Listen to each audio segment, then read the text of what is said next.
ایران کے بادشاہ نے اپنے بیٹے کو پڑھانے کے لیے ایک استاد صاحب کا بندوبست کیا۔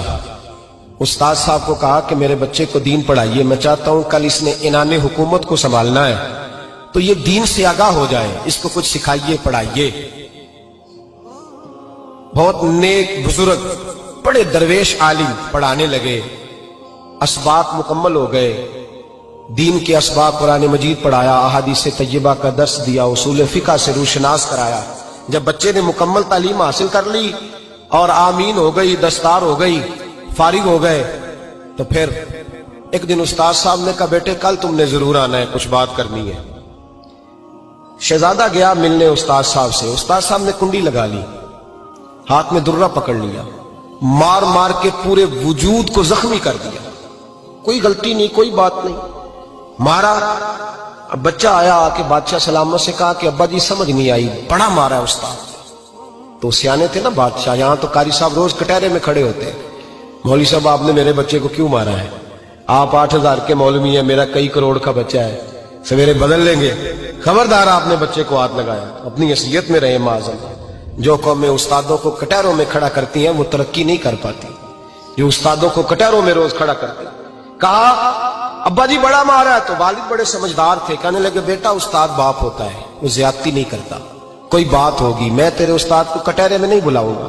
اماں سے بات کی، اماں کہنے لگی بیٹا میں تیرے باپ سے کیسے بات کروں، ڈر آتا۔ وقت گزر گیا، 22 سال بیت گئے، 22 سال گزر گئے، بادشاہ کا انتقال ہوا، شہزادہ تخت پہ بیٹھا، پہلا حکم یہ دیا کہ میرے استاد کو بلاؤ، پہلا حکم۔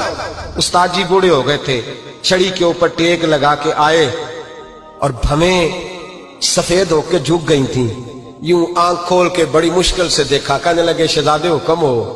کب میں شہزادہ نہیں، اب میں بادشاہ بن گیا ہوں۔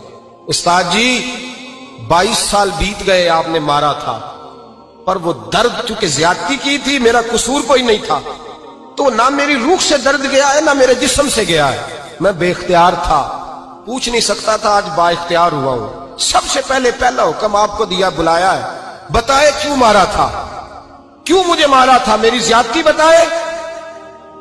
تو استاد، بوڑھے استاد کی آنکھیں آنسوں سے بھر گئیں، کہنے لگے بیٹے بس آج کے دن کے لیے مارا تھا، یہ جو دن آ گیا نا میری زندگی میں اس لیے مارا تھا، یہ میں چاہتا تھا میری زندگی میں وقت ہے آج کے، بس میری مراد پوری ہو گئی۔ کہا صاحب کس لیے، مجھے بھی سمجھائے۔ آپ فرمانے لگے کتنی دیر ہو گئی تجھے مار کھائے ہوئے، کتنا زمانہ بیت گیا؟ کہنے لگا 22 سال۔ فرمایا زخم بھولے تو نہیں، درد ختم تو نہیں ہوئی، تمہیں بات ایک منٹ کے لیے بھی تمہارے حافظے سے محو تو نہیں ہوئی؟ کہا استاد جی روز رات کو یاد آتی، روز خیال آتا تھا۔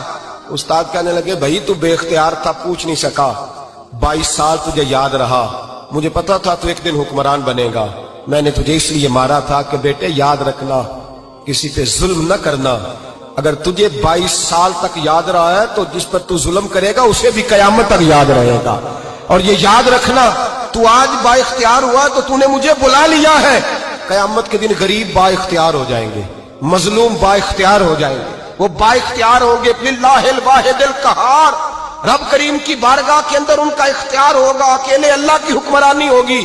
پھر وہ بلائیں گے بڑے بڑے کج کلا، دنیا میں جن کی پگڑیاں اونچی تھیں وہ سر جھکائے کھڑے ہوں گے، دنیا میں جو ڈکٹیٹر بنتے تھے ان کی پشتیں لال ہوں گی، ان کو غدار لکھا جائے گا، قیامت تک نہیں بھولے گا۔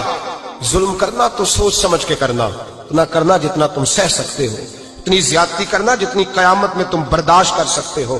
میرے نبی کریم صلی اللہ علیہ وسلم نے فرمایا ظلم سے بچو، یہ قیامت کے اندھیروں میں سے ایک اندھیرا ہوگا، زندگی میں زیادتی نہ کریں، اگر تھوڑی دیر کے لیے کوئی چیز برداشت کر جائیں گے تو وہ فائدہ دے جائے گی، کچھ دیر کے لیے اگر سہ جائیں گے تو نفع مل جائے گا، سہنے کی کوشش کریں۔